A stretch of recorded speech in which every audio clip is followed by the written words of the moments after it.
What is up, my fellow traders? ESR.futures here, and today I'll be showing you my trading strategy that I've been using this past couple of months.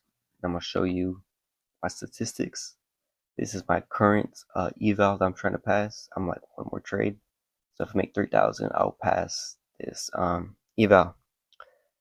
This shows you how consistent this your strategy is. It happens like almost every other day besides Mondays. Today I didn't take a trade. So I want to show you guys that it is pretty consistent. Let me show you the eval that I passed like last month. I'm gonna show you, let me refresh the page, how consistent this is and how it's really good. Let me show you February. It only took me 5 trading days to pass the account. Like, that's crazy. Thursday was the first day I got the eval. I took a small loss. It's okay, it happens, take losses, take wins. And then Friday, I made one of my biggest days actually. I made almost $1,300 Friday. And then Monday, it took a small trade. Tuesday, one of my other biggest win days, and Wednesday, I think I took a loss and a win. And then Thursday, this is when I passed my account. So with this, I have a 71% win rate with a profit factor of 3, a little over 3. My worst trade was losing 553. My best trade was almost 1,300, and my average loss is about 500. But I was trading really aggressively. I only took 7 trades and I passed the account. So this shows how high win rate this is and how consistent this is. So let me show it up on TradingView. So the first thing I want to do is to mark out the 7 a.m. candle on Chicago time. So it's UTC -5. Right here, 7 a.m. You want to mark out the entire candle. I'm talking about the bottom whip to top whip with the rectangle. Make sure you have the midpoint line that with the rectangle. So you want to click here. You want to click the magnet. You want to make sure you get the drop persistent on the price, because even one tick will mess you up. So I'm gonna show you this trade that I took Friday. It was an amazing trade. I don't know why it took me that far back, but right here, break and retest. We mark out the 7 a.m. candle on the 15-minute time frame. We saw price broke above a pretty clear break to the upside, and then we saw price come back down. Price soon hits the midpoint, and the 1 minute closed above it right here. And I was like, okay, this is confirmation that we will be going higher from the midpoint. I put a pending order right here on the midpoint with a 6.25 stop loss, 18 point target, and right here I won the trade. Almost bottom ticked it, which is really nice to see. This was one of a good examples of good trade. And I do take losses. There is going to be losses, like this loss that I took. When was it? Thursday. This was Asia low. I have this indicator from Rob Binty, the Asia session range, which shows you obviously the sessions like Asia, London, and New York sessions. So I was right here. Broke down, didn't take a retest from that Thursday. Let me go back to it on a 1 minute because I was trying to execute on the 1 minute. So right here, price moved down pretty fast, which I like to see, because price is like a rubber band. If it moves really fast, it'll snap back really fast. So I was like, okay, I'm pretty confident in this buy. Over here, we had a 1 minute candle and it rejected pretty cleanly, and it retapped into the zone. And I saw this candle and I was like, okay, this means we're going up, right? So I was here. I was like, I think my clean break even right here, but I didn't. And I was like, either it's full TP or I get stopped out. And I stopped out. And then for some reason, I took the second trade. I shouldn't, because look, this is a complete candle close. This is a complete candle close. This means buyers are not in action no more. And I saw this, but I saw this. This is what threw me off. This 5 minute, this 1 minute huge candle. And I was like, okay, this means we're going up, right? Wrong again. So I should have taken this trade and would have been done. But I was being a little emotional and took the trade. I'm trying to be completely transparent with y'all. I'm gonna take losses, and or might even take stupid losses. I don't know, but my job here is to follow my rules and follow my strategy and let the market decide either if I hit take profit or hit stop loss. So right here, I took an L on that day. I think it was Thursday. So let me go to my current eval, so y'all can see that I did take a loss Thursday. Wrong day, so March. Right here, yeah, look, minus 400 bucks, which is okay. Make sure your wins are way bigger than your losses. I mean, like 521, 619. Like you can tell that when I win more than when I lose. So this is how you become profitable. Look at that. I'm gonna show you a couple more examples about this trading. So right here, when was this? Wednesday 11th. I woke up 8 a.m. Mark out London low, and I mark out the 7 a.m. candle on the 15-minute time frame, and I zoom in. Let me go to replay so it's a little faster.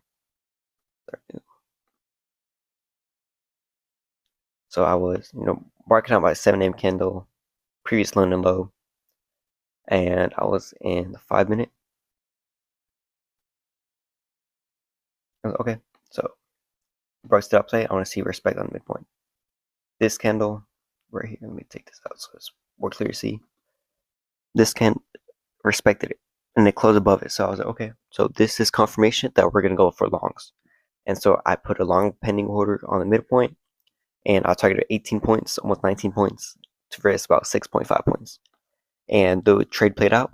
Beautiful trade. I was done at 9, so it took me about 30 minutes after market open, and I'm already done for the day. Like I made enough money, I'm done for the day. So it happens almost every single day, so it's pretty consistent, and it's high probability, high chances that this is gonna work out. So beautiful trade that day, and I took a loss right here. I think this was the 7 a.m. candle as well. Mark it out, or I think this was too big actually. Was it too big? I think it was too big. If it's more than 20 points, we do not trade it. But let me check. 7 a.m. 18. So no, we had a clear break to the upside, and I saw the market respected this at 840. So I was like, okay. So if I put a pending order right here, right, I'll put a pending order and then retest it, it'll probably go up. And it did. And then next candle just took me out. I was thinking about closing a little early because I saw this candle close inside this range, but because the candle was kind of big, which is like 18 points, I was like, okay, I'm gonna hold it, and it took me out for, I think it was like break even. Yeah, it was break even. So, and it played out after that, so I think it took out session liquidity, but it's okay. Losses do happen. I'm just showing you that you're gonna lose at some point. Yeah, let me find a different one. Let me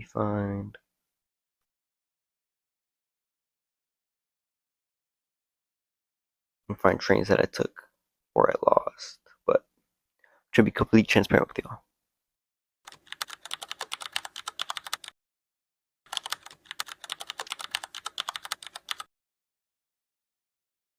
Yeah, it's a lot of levels that I marked out. Untested levels, keywords, untested level. Let me look for a different. Can I look for a different one? Okay, this one. It was a beautiful bounce, and I'm gonna show y'all that beautiful bounce. It was actually 2 trades, really good 2 trades. So I marked out 7 a.m. candle. We broke to the upside, but before market open, we broke to the downside. So I was looking for long, and for my session indicator, previous London low. So key area of liquidity is right here. Let me zoom into the 1 minute time frame, so y'all can see this per candle. So right here, let me take this out so y'all can see it better. So we have this marked out, and let me click play. Markets, I think, took this low out. Market took this low, and I'm waiting for a little bit. Okay, market tapped into this and it closed above it, and as well as the second candle, and when the wick went through it, but it closed above the zone, so it was kind of a confirmation that we're gonna go for longs. And then I waited, and then this candle was my definite confirmation candle. This candle is what I wanted to see for confirmation to go long. So I saw this and I took the opportunity, and bang, 18 points just like that. And I also, oh, let me do that. But it's okay. Nope, wrong one. Okay. But as you can see, there was also, I think it was an Asia high. Yeah, Asia high right here. I'm gonna show you that it also worked from that. So there was like 2 trades that day, which is insane. Beautiful price action. So it was right here. Mine's moved pretty fast. There's no complete a complete candle closure is when even the wicks is not touching this line. So if there's a wick here and it closes here and there's wicks everywhere here, we won't want to take that trade because it's showing that there's not enough strength for that to happen. From here, sure, you can tell this is a candle close above it, but there's still like wicks. Like this is a wick, right? It's still touching this area. You could have entered this candle close right here. You could have entered this candle close right here. Or if you wanted a little more confirmation, you could have entered from the next candle close below. So you could enter from this candle on a 1 minute. And then you always targeted about 18 points, and you would have won the trade. So let's play it out. 6.25 stop loss and market just hit your take profit. I'm showing this like trading strategy is really simple. Just follow your rules. 1 to 2 trades every day. You don't want to over risk, right? You don't want to put a lot of emotions into this, and just don't hesitate. You just execute. Your job is to follow your rules, and you let the market decide if it either hits your take profit and stop loss. Is how well you manage your trades. So that's it for this video. I hope you guys learned something new from this new video, and hope you don't have to use my trading strategy, but I'm just showing you what I use. So when I do a trade recap, if I do trade tomorrow, you won't be as lost. Like, oh, why did you take that trade? Or, I'm just giving you from what I learned. So thank you guys for watching. I hope you guys have a great day, and I'll see you guys on the next trading day.